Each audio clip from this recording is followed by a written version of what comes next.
शेतकरी बंधूंनो नमस्कार. स्वागत आहे आपल्या M9 मराठी या यूट्यूब चॅनलमध्ये. हवामान अपडेट जाणून घेण्यासाठी आपल्या व्हिडिओला लाईक करा आणि चॅनलला आवश्यक सबस्क्राईब करा.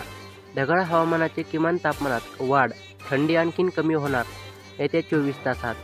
राज्यात गेल्या काही दिवसांपासून घटलेले किमान तापमान आता ढगाळ वातावरणामुळे वाढू लागले. त्यातच मराठवाडा, मध्य व उत्तर महाराष्ट्र आणि कोकणामध्ये पावसाला पोषक स्थिती तयार झाल्याने हवामान ढगाळ आहे. गारठा कमी झाला आहे.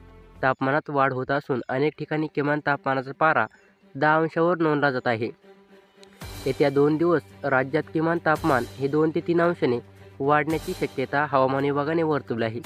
बंगालच्या उपसागरात नैऋत्य दिशेला चक्राकार वारे सक्रिय झाले असून राजस्थानच्या आजूबाजूच्या भागापासून अरबी समुद्रात कमी दाबाचा पट्टा तयार होत आहे.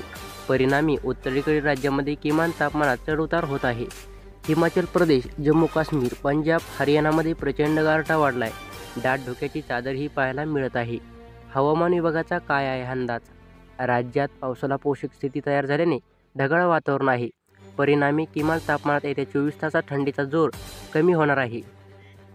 तर मध्य महाराष्ट्र, मराठवाड्यात अवकाळी पावसाची शक्यता. राज्यात गेल्या काही दिवसांपासून तापमानात चढउतार होत असून पावसाला पोषक वातावरण तयार झाले आहे. उत्तर कोकणासह मराठवाडा आणि उत्तर महाराष्ट्रात अवकाळी पावसाचा अंदाज देण्यात आला आहे. तर नवीन अपडेटसाठी सबस्क्राईब करा. धन्यवाद.